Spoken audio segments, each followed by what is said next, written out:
خواتین و حضرات، اب دین و دانش پروگرام میں سوالات کا سلسلہ شروع ہوتا ہے اور ہمارے ساتھ ایک کالر ہیں، ان سے ابتدا کرتے ہیں۔ جی السلام علیکم۔ السلام علیکم جی ارشاد فرمائیے۔ ڈاکٹر صاحب، میرا سب سے پہلے تو سلام قبول کیجیے۔ وعلیکم السلام جناب۔ جی، تو سوال میرا یہ ہے کہ قرآن کریم میں ہے کہ اللہ تعالیٰ نے جب یہ امانت مخلوقات کو پیش کی جی تو سب نے معذرت کی، لیکن انسان نے اس کو قبول کر لیا۔ جی سوال یہ ہے کہ انسان اللہ تعالیٰ کی پروڈکٹ ہے، جی اللہ کی اپنی بنائی پروڈکٹ ہے، جی اور اس میں جب یہ کہا گیا کہ جی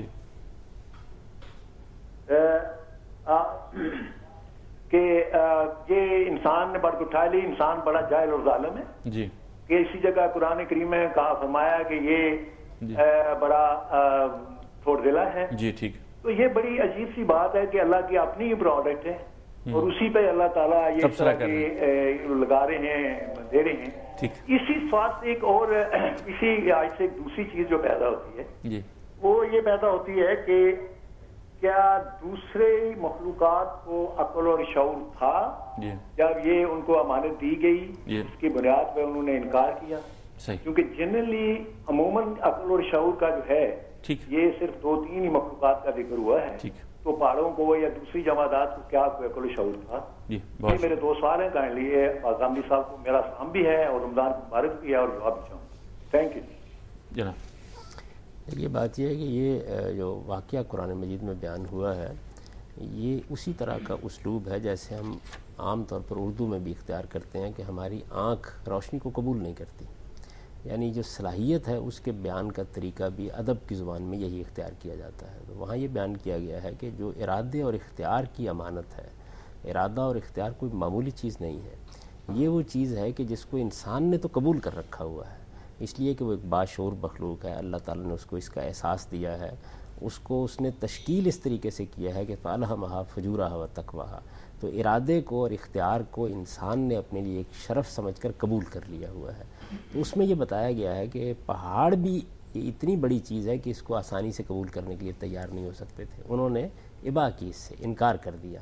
یعنی مطلب یہ ہے کہ ارادہ اور اختیار ایک ایسی چیز ہے کہ جس کو جمادات میں اتنی بڑی بڑی ہستیاں بھی قبول نہیں کرتی، انسان نے اس کو قبول کیا ہے، حالانکہ وہ پہاڑوں کے مقابلے میں اگر آپ اس کے وجود کے لحاظ سے دیکھیں تو ایک بڑی حقیر مخلوق نظر آتا ہے، لیکن اس کے اندر یہ صلاحیت ہے کہ وہ ارادے اور اختیار کو قبول کرتا ہے۔ پھر اس کے بعد یہ بتایا گیا کہ نتیجہ کیا نکلتا ہے، اس کا نتیجہ اس کا یہ نکلتا ہے کہ ارادے اور اختیار کو جب وہ غلط استعمال کرتا ہے تو اس کے نتیجے میں حدود سے بھی تجاوز کرتا ہے، اور اس کے نتیجے میں پھر بعض اوقات جذبات کی رو میں بہہ کر بڑے سے بڑے گناہ کا بھی ارتکاب کر دیتا ہے۔ تو انہ کان ظلوما جہولا اس کا نتیجہ ہے۔ تو بعض اوقات نتیجے کو اس طریقے سے بیان کر دیا جاتا ہے، یہ خیال کر رہے ہیں کہ وہ انسان کے اندر یہ کوئی سرشت میں خرابی پائی جاتی ہے۔ سرشت میں انسان کے کیا چیز پائی جاتی ہے؟ حدود سے تجاوز کرنے کا دائیہ رکھا گیا ہے اور جذبات بھی اس کو دیے گئے ہیں۔ جب یہ دونوں چیزیں انسان استعمال کرتا ہے تو اس کے نتیجے میں وہ اپنے اس اختیار کو غلط استعمال کر بیٹھتا ہے۔ تو اللہ تعالیٰ نے یہ فرمایا کہ اس کے نتیجہ یہ نکلتا ہے کہ پھر وہ بسا اوقات اپنی عاقبت برباد کر بیٹھتا ہے۔ یہ بات ہے جو اس آیت میں بیان کی۔ ان کی بات کا دوسرا حصہ ہم بعد میں لیں گے، ایک کال سنتے ہیں۔ السلام علیکم۔ السلام علیکم جی۔ وعلیکم السلام۔ جی میں عذرا راگنڈی سے بات کر رہی ہوں۔ جی فرمائیے۔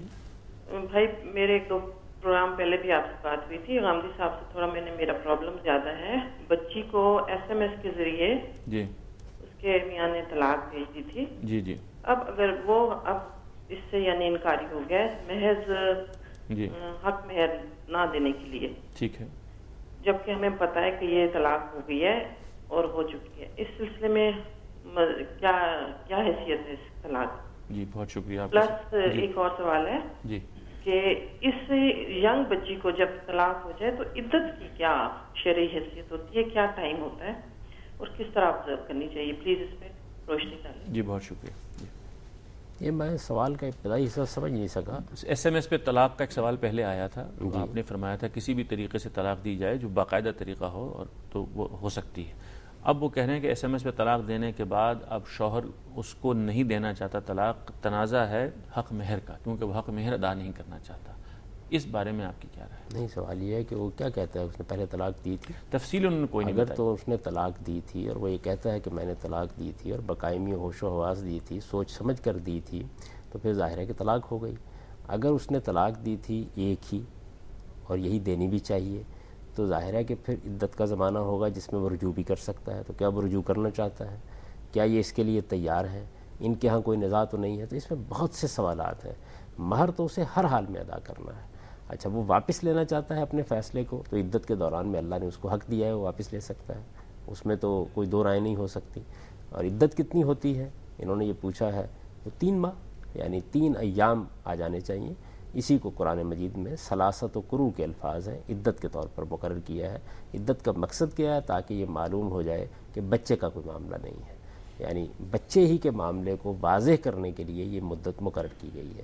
لیکن اس میں قرآن نے واضح کر دیا ہے کہ شوہر کو حق ہے کہ وہ اپنا فیصلہ واپس لے لے. مہر تو ہر حال میں دینا ہے، مہر کا طلاق سے کوئی تعلق ہی نہیں ہے. یہ تو اصل میں علامتی اظہار ہے اس بات کا کہ شادی کرنے کا حق، یہ شادی کرنے کے لیے ضروری ہے. یعنی شادی اس کے بغیر نہیں ہونی چاہیے. جب آپ نے شادی کی ہے، نکاح کیا ہے، تو مہر تو آپ پر لازم ہو گیا. اور مہر کی حقیقت بھی یہی ہے کہ یہ ایک ٹوکن ہے، ایک علامت ہے اس بات کی کہ میں نے نان و نفقے کی ذمہ داری اٹھا لی ہے. تو اس وجہ سے اس میں تو طلاق تک مؤخر کرنے کی کوئی وجہ ہی نہیں ہونی چاہیے. یہ واجب ہو چکا ہے. یہ طلاق دی جائے نہ دی جائے ہر حال میں دینا ہے. تو یہ اسے بتانا چاہیے کہ یہ تو آپ اگر 2 دن بھی گزار رہے ہیں اس میں عورت کی مرضی کے بغیر، تو آپ ایک جرم کا ارتکاب کر رہے ہیں، وہ آپ کو ادا کرنا ہے ہر حال میں. ہم تو ایک سوال اور لیتے ہیں. السلام علیکم. السلام علیکم ڈاکٹر صاحب. وعلیکم السلام. غامدی صاحب کے حضور سلام اور رمضان کی مبارکباد. غامدی صاحب، ہمارے مغربی دوست جب نیٹ پر ہم سے جو ہے وہ ہمارے دین کے بارے میں اپنے ایکسچینج ویو کرتے ہیں، تو وہ ایک بہت بڑا سوال ہم سے اٹھاتے ہیں جس کا آج ہم جواب ذرا تفصیل سے چاہیے. وہ یہ کہتے ہیں کہ جناب moderate Muslims are better than conservative Muslims. یہ بحث چلی ہوئی ہے مغربی حلقوں کے اندر کہ ماڈریٹ مسلم جو ہے وہ آپ کے کنزرویٹو مسلم سے جو ہے وہ زیادہ بہتر ہے. یہ اصطلاح جو ہے وہ کیسے مذہب میں دین میں داخل ہو گئی؟ مسلم تو مسلم ہے، ایک اچھا مسلم ہے وہ جو اگر اپنے عقائد پہ قائم رہتا ہے. کوئی کنزرویٹو مسلم ماڈریٹ مسلم نہیں ہے. دوسرا وہ یہ کہتے ہیں کہ ہم نے اپنے مذہب سے پاپایت کو جو ہے وہ اس کو نکالا تو ہم جو ہے وہ ترقی کے راستے پہ گئے ہیں. یعنی کیا مسلمانوں کو بھی پروٹیسٹنٹ اور کیتھولک کے اندر جو ہے وہ تقسیم کرنے کی سازش کی جا رہی ہے، جیسے کہ کرسچینٹی میں ہوا کہ کیتھولک مسلم جو ہیں وہ بحث چل رہی ہے ابھی تک کیتھولک بہتر مسلم ہے یا پروٹیسٹنٹ. تو یہ ہمارے دوست مغربی دوست جب ہمارے ساتھ بحث کرتے ہیں نیٹ کے اوپر تو ان سوالوں کا جواب چاہتے ہیں اور ہم اپنی تسلی کے لیے بھی اس کا جواب چاہتے ہیں. بہت بہت نوازش. خواتین حضرات ہمارے ساتھ رہیے گا، بریک کے بعد باقی سوال ہوں.